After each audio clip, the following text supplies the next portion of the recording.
आज आम्ही सन्माननीय राज्यपालांना भेटून त्यांना विनंती केली आहे की त्यांनी या सर्व परिस्थिती जी गंभीर झालेली आहे, मनोज जरांगे पाटील यांची प्रकृती फार अतिशय गंभीर आहे, त्यांनी अनशन सुरू केलेलं आहे, पाणी ते पित नाही आहेत, प्रकृती त्यांची खालावलेली आहे, अशा परिस्थितीमध्ये राज्यपाल महोदयांनी तातडीने हस्तक्षेप करावा, मुख्यमंत्री आणि मंत्रिमंडळाला त्याच्यामध्ये निर्णय घेण्याकरता तातडीने गांभीर्य त्यांनी शासनाने ओळखावं आणि म्हणून राज्यपालांनी मध्यस्थी करावी। त्याचबरोबर केंद्र शासनाला सुद्धा राज्यातल्या विद्यमान परिस्थितीबद्दल अवगत करावं, अशा प्रकारची विनंती सन्माननीय राज्यपालांनी केलेली आहे।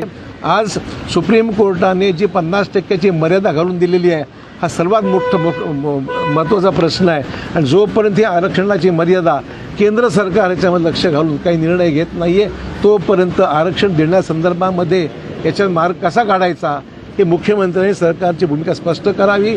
विधिमंडळाचं अधिवेशन राज्यामध्ये तातडीने बोलवावं आणि विधिमंडळाच्या अधिवेशनाच्या कालावधीमध्ये सर्व लोकप्रतिनिधीचं म्हणणं काय, एकीकडे आज प्रकाश सोळंकेंच्या घराला आग लावलेली आहे, त्यांच्या गाडीवर तिथे काही ठिकाणी दगडफेक होते आहे, काही ठिकाणी परिस्थिती चिघळत चाललेली आहे, हाताबाहेर चाललेली आहे आणि म्हणून तातडीने अधिवेशन बोलवावं, लोकप्रतिनिधीचं म्हणणं काय ते ऐकून घ्यावं आणि सरकारने या अधिवेशनामध्ये निर्णय घेऊन हा प्रश्न कायमचा मार्गी लावावा अशी विनंती आहे। आणि जरांगे पाटलांनाही विनंती आहे की त्यांनीसुद्धा थोडंसं मदत करून याच्यामध्ये आपल्याला थोडीशी प्रकृतीची काळजी घेतली पाहिजे।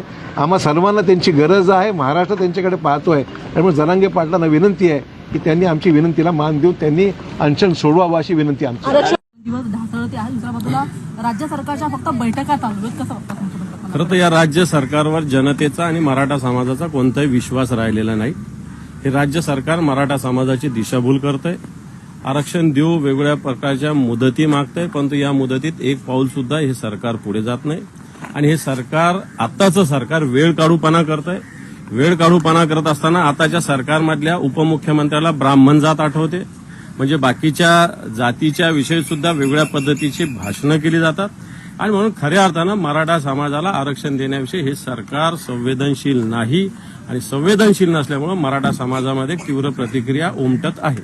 खरं तर एका उपमुख्यमंत्र्यांना डेंग्यू झाला आणि दुसरे उपमुख्यमंत्री जे आहेत ते छत्तीसगडच्या विधानसभेच्या प्रचाराकरता व्यस्त आहेत, याकडे किती उपमुख्यमंत्री म्हणून किती गांभीर्याने आहेत हे दिसून येतं? बिलकुल यांना गांभीर्य नाहीये। यांना जर गांभीर्य असतं तर देशाचे पंतप्रधान या महाराष्ट्रात आले होते 4 दिवसापूर्वी शिर्डीला, त्यावेळेस यांनी या संदर्भात काही ना काही चर्चा केली असती, काही ना काही भूमिका मांडली असती, परंतु यांना या महाराष्ट्रातील बहुसंख्य असलेल्या मराठा समाजापेक्षा स्वतःच्या पक्षाचा प्रचार महत्वाचा आहे आणि म्हणून तर मी तर म्हणेल हे मराठा समाजाच्या विरोधातलीच भूमिका सातत्यानं घेत आलेले आहे आणि म्हणून या मराठा समाजाच्या आरक्षणाच्या विषयी तीव्र भावना सगळी असताना ताबडतोब याच्याविषयी केंद्राशी बोलणी झाली पाहिजे, राज्य सरकारने पावलं उचलली पाहिजे। म्हणून आम्ही सगळे महाविकास आघाडीचे सगळेच्या सगळे प्रमुख मंडळी आज राज्यपालांची भेट घेतली आणि त्यांनी त्याला सकारात्मक प्रतिसाद दिलेला आहे। मुख्यमंत्र्यांनी म्हटलंय की 11,530 जुन्या नोंदी आम्हाला सापडल्या, एवढं पुरेसं आहे असं वाटतं का? बिलकुल पुरेसं नाही आहे। 11,500 नोंदी त्यांनी कुठून काढल्या माहिती नाही, जर 1 कोटीमध्ये असतील तर। आणि खऱ्या अर्थानं जुन्या जर सगळे कायदे बघितले, 1921चे काही कायदे पुढे आलेले, नंतरचे काही कायदे पुढे आलेले आणि मला असं वाटतं मराठा कुणबी हा विषय आहे, तो विषय असताना आम्ही ही भूमिका मांडली, कोणत्याही समाजाच्या कोणत्याही रिझर्वेशनला धक्का न लागता मराठा समाजाला हे आरक्षण मिळालं पाहिजे। त्यात घटनेच्या दुरुस्तीची आवश्यकता आहे आणि घटनेची दुरुस्ती जर एका दिल्लीच्या प्रशासकीय सेवेसाठी जर सरकार महिनाभरात कायदा बनवत असेल तर एवढा मोठा व्यापक प्रमाणात मराठा समाज याच्याविषयी सरकार हे पाऊल का उचलत नाही, हा आमचा प्रश्न। सरसकटची मागणी महाविकास आघाडीची असणार का? सरसकट आरक्षण त्या गाड्यांमध्ये स्फोट झाले, त्यांचं संपूर्ण घर हे हिंसक वळण लागलं, सगळीकडे लागताना दिसतं, तुम्ही काय आव्हान करता?